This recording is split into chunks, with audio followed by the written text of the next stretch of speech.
തെരഞ്ഞെടുപ്പിന്റെ ഫലം അറിയേണ്ട സമയമല്ലോ. എന്റെ ശിവ റേഡിയോ ഒന്ന് ഓണാക്ക്. കേരളത്തിൽ സ്ഥിതി മാറ്റമില്ല. UDF 17 സീറ്റിൽ ലീഡ് ചെയ്യുമ്പോൾ ഇടതുപക്ഷത്തിന് 1 സീറ്റിൽ മാത്രമാണ് നേട്ടമുണ്ടായത്. ഇനി എണ്ണിയവർക്കെങ്ങാനും തെറ്റുപറ്റിയതാണോ? എണ്ണിയവർക്ക് തെറ്റുപറ്റിയാലും ജനങ്ങൾക്ക് തെറ്റുപറ്റില്ല. ജനസംസാരം അങ്ങനെയാ. എന്റെ എല്ലാ മാനവും പോയി. കേരളത്തിലെ മറ്റൊരു സീറ്റിലും ഇപ്പോൾ ഇടതുപക്ഷത്തിന് ആധിപത്യമില്ല എന്നുള്ളത് വളരെ പ്രധാനപ്പെട്ട ഒരു കാര്യം തന്നെയാണ്.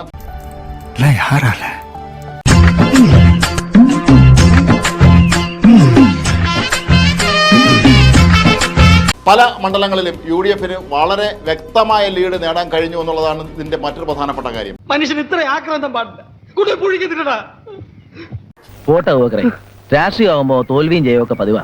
ഇതെല്ലാം മറക്കാനായിട്ട് നമുക്ക് കാസർഗോഡ് മുതൽ തിരുവനന്തപുരം വരെ ഒരു സുവർണ്ണ കേരള യാത്ര ഞങ്ങൾ നടത്തിയാലോ? ഇമേജ് വീണ്ടെടുക്കാം, ഫണ്ടും ഉണ്ടാക്കാം. വയനാട്ടിലെ UDF സ്ഥാനാർത്ഥിയായ രാഹുൽ ഗാന്ധിയുടെ ലീഡ് 3 ലക്ഷം കടന്നിരിക്കുകയാണ്. സ്വാഭാവികം. നാലിക്കാന്റെ അവസ്ഥ കാണുമ്പോ പണ്ട് ഞാൻ സ്കൂളിൽ അഭിനയിച്ച നാടകത്തിന്റെ പേരെ ഓർമ്മ വരുന്നേ. അതേ നാടകം യോഗ ഇല്ലേ അമ്മണിയെ പായായിട്ട് മടക്കിയാല്. ശുഭപ്രതീക്ഷ 100% വിജയം, അതിൽ കൂടുതലൊന്നുമില്ല.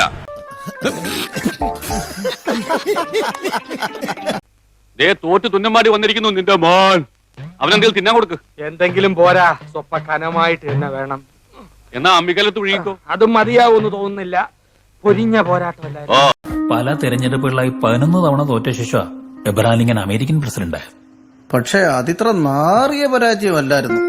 സുരേഷ് ഗോപിയുടെ വിജയം ഉറപ്പിച്ചു കഴിഞ്ഞു. പ്രവർത്തകരെല്ലാം തന്നെ ഇവിടെ BJP ഓഫീസിൽ ആഹ്ലാദത്തിൽ തന്നെയാണ്, വലിയ ആവേശത്തിൽ തന്നെയാണ്. ആ പൊട്ടം തെട്ടി പറഞ്ഞ സത്യമാണോ? വരണം മിസ്റ്റർ കൃഷ്ണനുണ്ണി. ഇപ്പൊ വിശ്വാസായില്ലേ? എന്നാലും എന്റെ പൊട്ട, നീ ഇതെങ്ങനെ? ഞാൻ ട്രൈ ചെയ്തിടാ. ട്രൈ ഈ തൃശ്ശൂർ ഞാൻ ഇങ്ങ് എടുക്കുക. നമുക്ക് സെറ്റ് ആവല്ലേ இந்த டயலாഗ്? യെസ് സർ, ഞാൻ വെച്ചിരിക്കறேன். മണിമുറ്റത്താവണി